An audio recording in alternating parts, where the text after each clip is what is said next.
le canal d'amener de la centrale hydroélectrique Lubilange 1 de Tchala, société NRK, dont la longueur est égale à peu près 1 à 2 km, dont la profondeur est à peu près de 10 à 14 mètres, avec une bifurcation du canal de l'autre côté vers la centrale Lubilange 2 et l'autre partie vers la centrale mère Lubilange 1 avec 4 chambres de mise en charge. Apporte crémaillère, grille d'une chambre, dont le débit total de l'eau, masse volumique qui est égal à 150 mètres cubes par seconde. Pour une machine, 16 mètres cubes par seconde. De la chambre vers le conduit forcé de la centrale. De 2,40 mètres de la salle de machine et au canal de fuite, à une dénivellation de 14 mètres de hauteur. Jusqu'au canal de fuite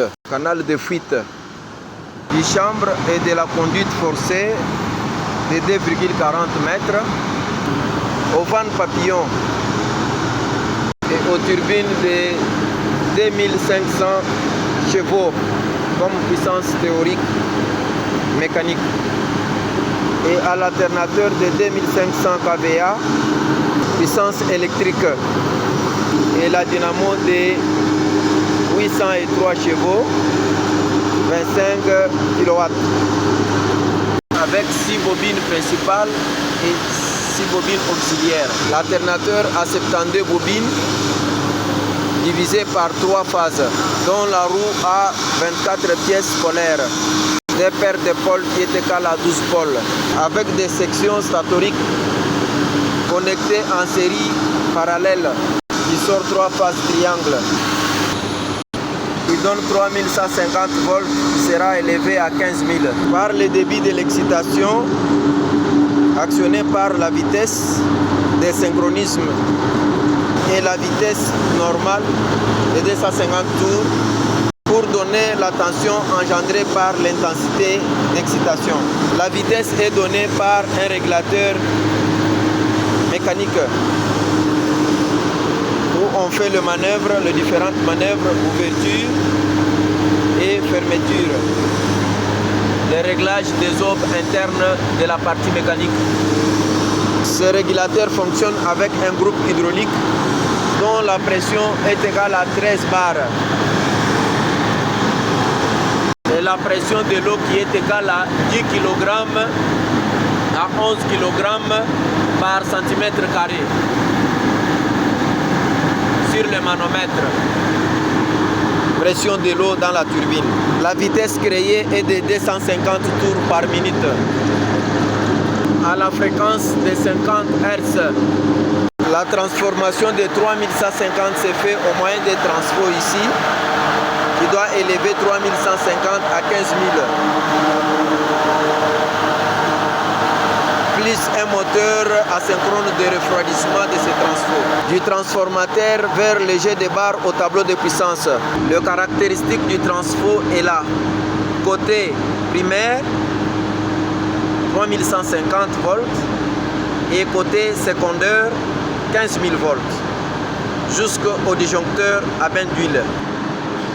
Disjoncteur à bain d'huile avec sa partie commande mécanique. Des disjoncteurs au sectionnaire jusqu'au jet de barre.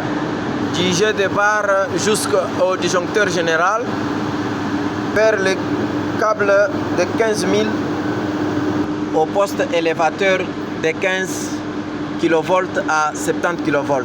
C'est le tableau de puissance avec des transformateurs de soutirage de 15 000 à 110 volts pour les appareils de mesure et l'armoire d'excitation. La manœuvre se fait au moyen d'un tableau de commande dont nous avons la puissance électrique qui est égale à radicale de 3 phases fois la tension fois l'intensité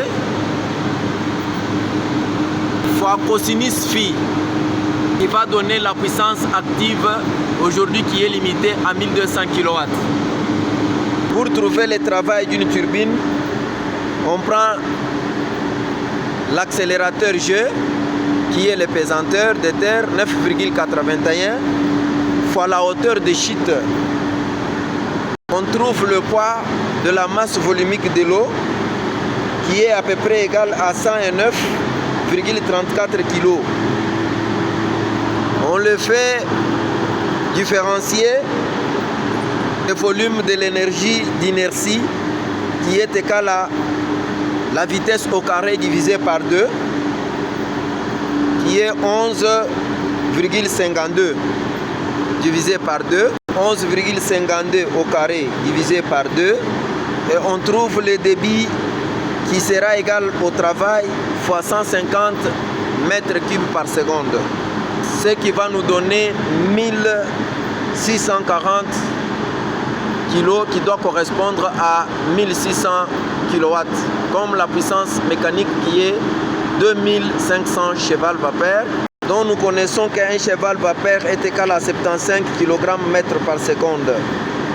Il sera égal à 736 watts. Ici, comme les phases sont triangles, nous avons la puissance qui sera multipliée par le cosinus phi.